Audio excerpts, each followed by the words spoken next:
Namaskar, Acharya ji. Namaste. I'm Loitya Vasnik. I'm a second year undergraduate student of Department of Mining Engineering.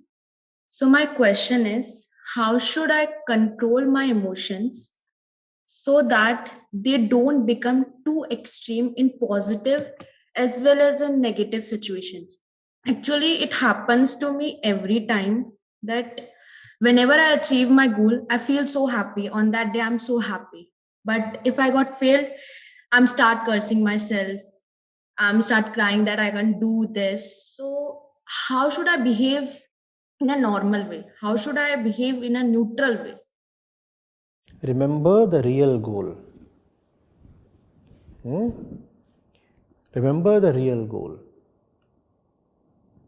Whatsoever you have achieved is too little in front of the real goal. So there is no need to be too happy. And irrespective of how little you have achieved, there is all the potential to achieve the real goal. So there is no need to be too sad.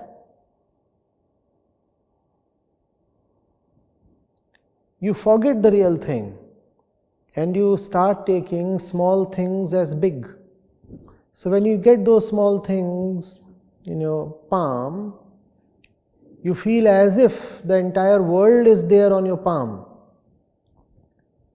It's nothing. It's a globe, not the world, worth very little. The celebrations are misplaced. Equally, irrespective of whether the little thing is a globe or a kid's little plastic ball, the fact is that you are born to achieve the real goal. That is the purpose of your birth, otherwise you wouldn't have born. So there is no need for any gloom or despondency. Misplaced celebration is just as bad as depression. No? Misplaced celebration is foolish happiness. And depression, if I may say, it might sound insensitive to some, but I'll proceed. It's just foolish sadness. Right? You are never in too good a position as long as you are alive, because you are alive. So the work is still incomplete. So you can never be in so good a position that you think that the work is complete and you start partying and put a full stop to the journey. No. Equally, irrespective of how bad your condition is, you still have a chance. So you can party.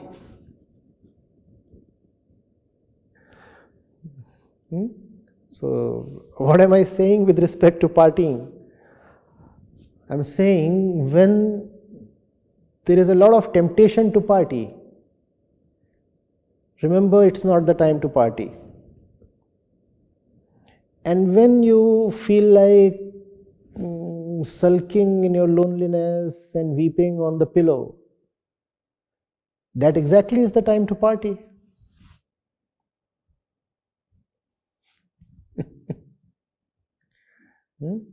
So yes, we are all allowed to celebrate and party, but not in ignorance. All celebration must have wisdom at its core. No?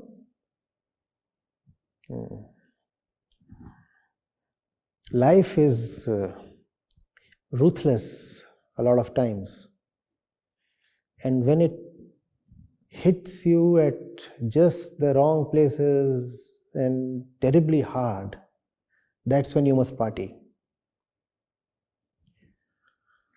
And when it's very obvious that nice and pleasant things are happening, you should know a trap is being laid out for you. avoid the party. Avoid the party then.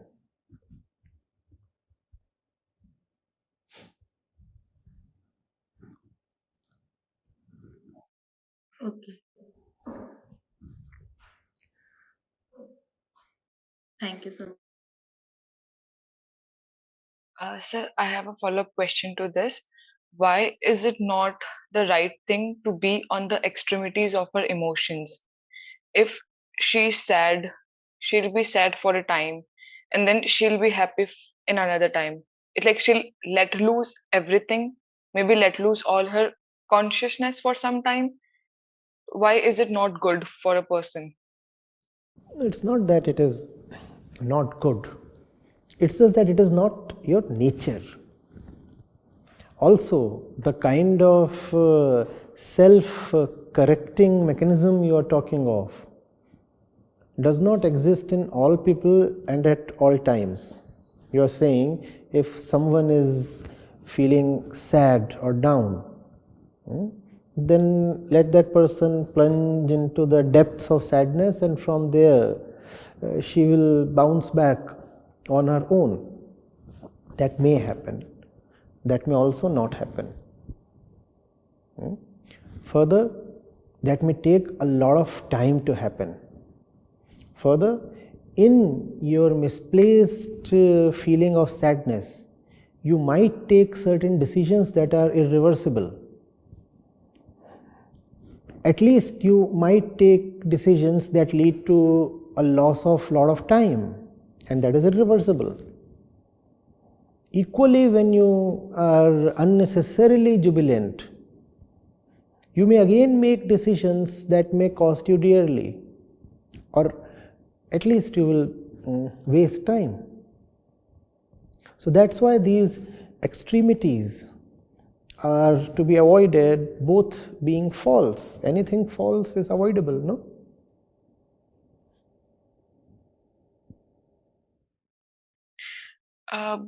But like, just a second. I feel that being at extremities will allow a person to maybe explore that side and gain more clarity regarding the situation. If that person had such a knack for exploration, why would he have landed at the extremity first of all? What makes you land at that extreme? Your unconscious self, right? Because you don't know yourself, therefore you find yourself in depths of despair or clouds of happiness. That's because you are unconscious towards yourself. That's because you have not explored yourself fully or deeply. Now you are saying, being in those depths, I will suddenly become conscious and start exploring. That may happen by virtue of grace. More likely, that may not happen. So it is more of like just a safe play to be in between and oscillate. No, not in between. You have to seek safety at the only place where it exists. It exists only in your consciousness. The two extremes are extremes of unconscious darkness.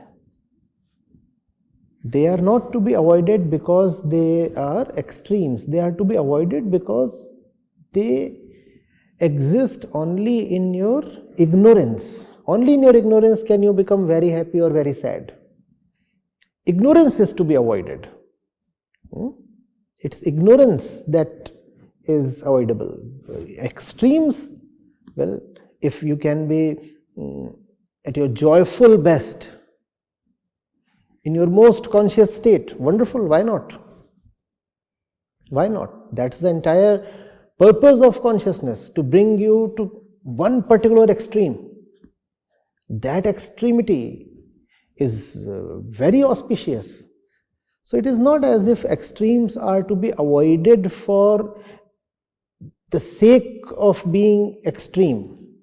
Extremes are to be avoided because these extremes that our friend was referring to, are extremes of ignorance. Ignorance is avoidable.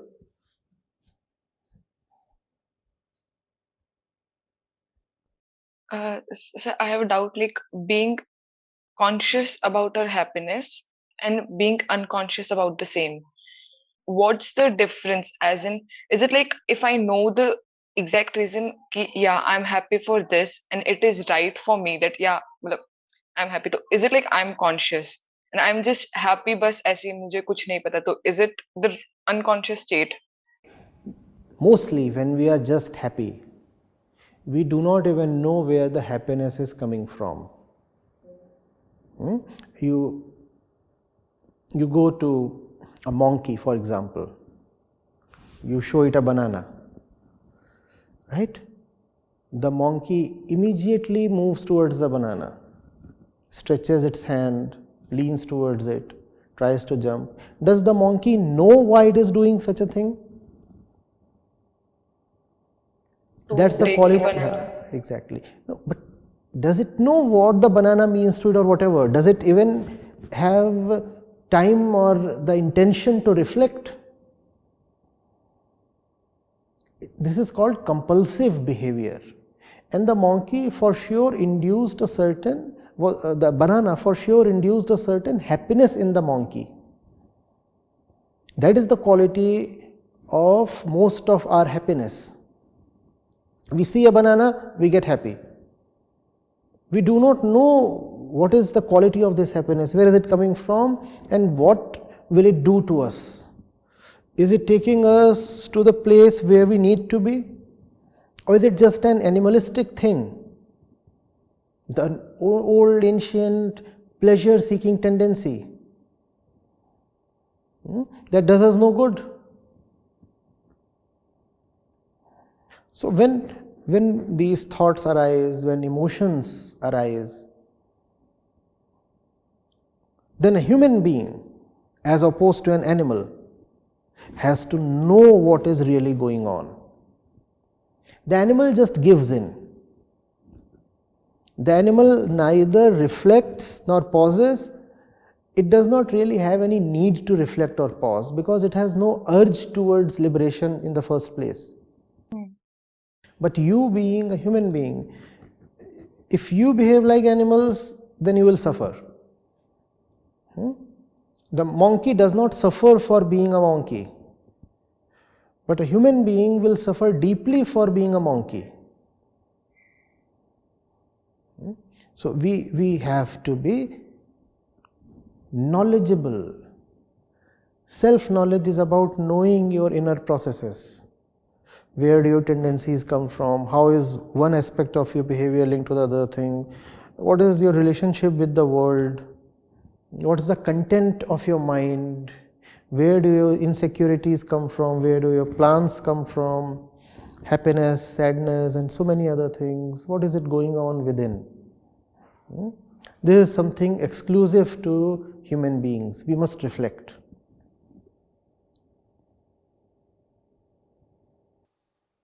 So I have this question which I was supposed to ask afterwards, but I think it will make more sense now. Is when we wake up, or we maybe say, I'm doing meditation and I'm purifying myself or the image or my mood, and I come afresh. But after some time, I feel impure because of the behavior of people around me.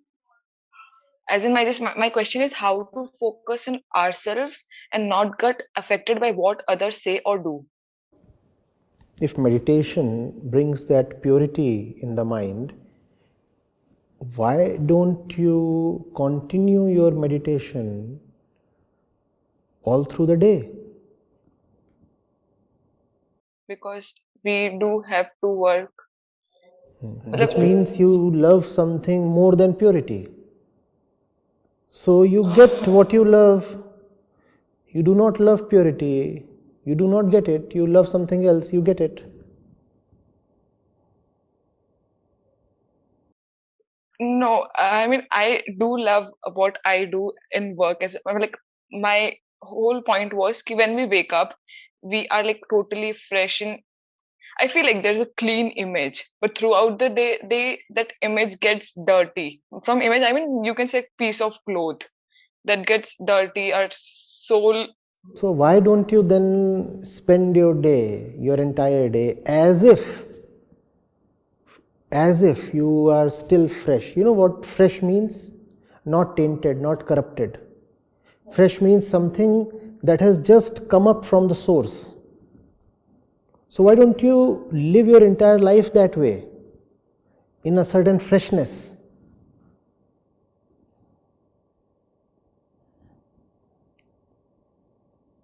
No idea? One requires love for that. The meditation that most people practice is a very limited thing. Therefore, it can give you that purity you talked of only for a limited period. Its effect wanes off very rapidly. But it gives you some relief, so you come back to it every morning. The thing is to remain meditative your entire day. And if you have to be meditative your entire day, then that kind of meditation will not help. That kind of meditation can at best initiate you, but it cannot carry you the distance. Right? Still, it's very unclear in my mind. I didn't say it can become clear so quickly. I have no illusions of that nature. It took me several decades to utter these simple sentences. You will take at least a few years of listening.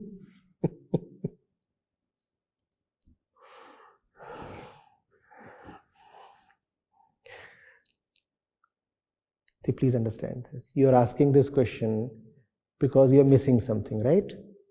What do you miss? You miss that purity, that freshness. These are the words you used. Huh? When we miss something, we say we love it, right? When you love someone and that someone is not present, you say, oh, I missed you.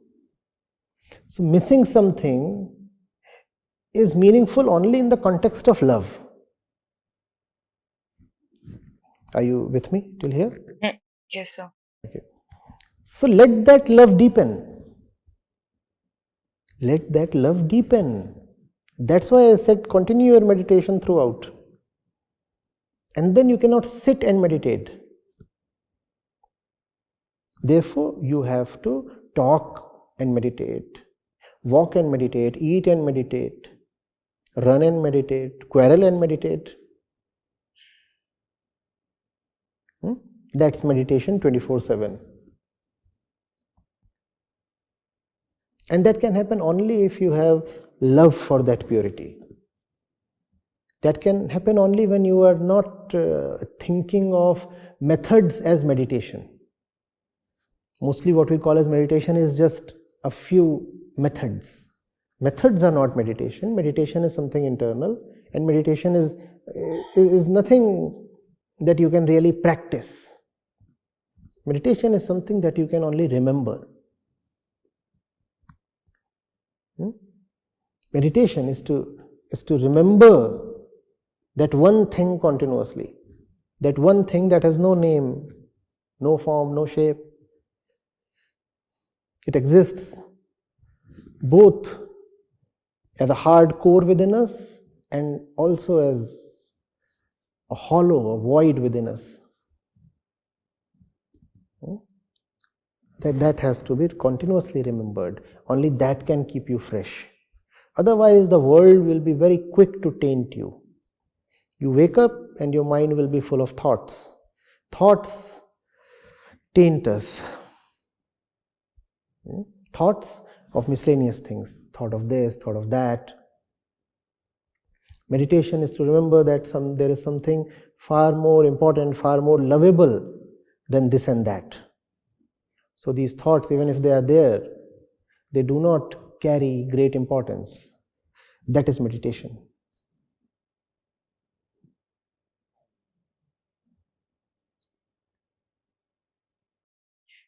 So like personally for me, meditation is like being uh, I call it ground state for myself when I'm not feeling myself, as in I'm not even happy, I'm not even sad, I'm just there. I mean, maybe I'm not just there. When I'm not thinking about a lot of things, or maybe I'm not thinking about anything, but you can say, okay, like I've switched on my net, and the moment I turn on my net, there'll be lots of messages on my phone. So I avoid that first thing in the morning to keep myself fresh. But the moment I do that, I just feel like दुनिया बस पता नहीं क्या डाल रही है मेरे ऊपर बोझ. So either throw away your phone, permanently disconnect your net. I do feel like doing that. You feel like doing that, but you will never do that. So if you will never do that, then you better figure out a way to coexist in peace with some of that. I said some of that because in peace, a lot of that will become irrelevant and you will not need it. Only that part of the messages or the worldly contacts is going to remain that is really useful and auspicious. Not switching on the net is no solution at all, because we are born into the net. Life itself is the net. You really have no option to never switch it on. Sooner than later, it will be switched on. Even if you keep it switched off in one way, it is already switched on in several other ways. So you have to remain meditative in the middle of the net. And that can happen only when the mind is in love. The mind is in a very subtle love.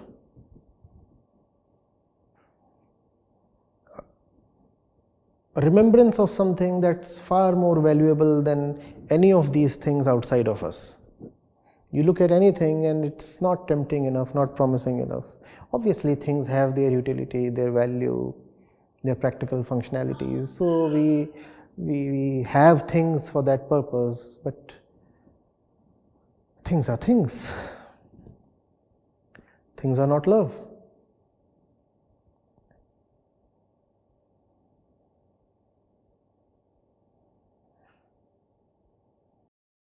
Okay, it means loving simplicity in a way that other things can't tempt you.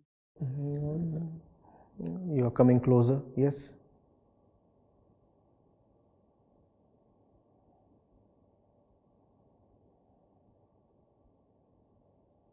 And now I'm not even thinking about anything. That's how you get glimpses. And these glimpses are the opportunity to fall in love.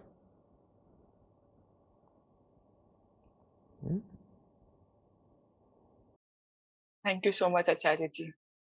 Thank you.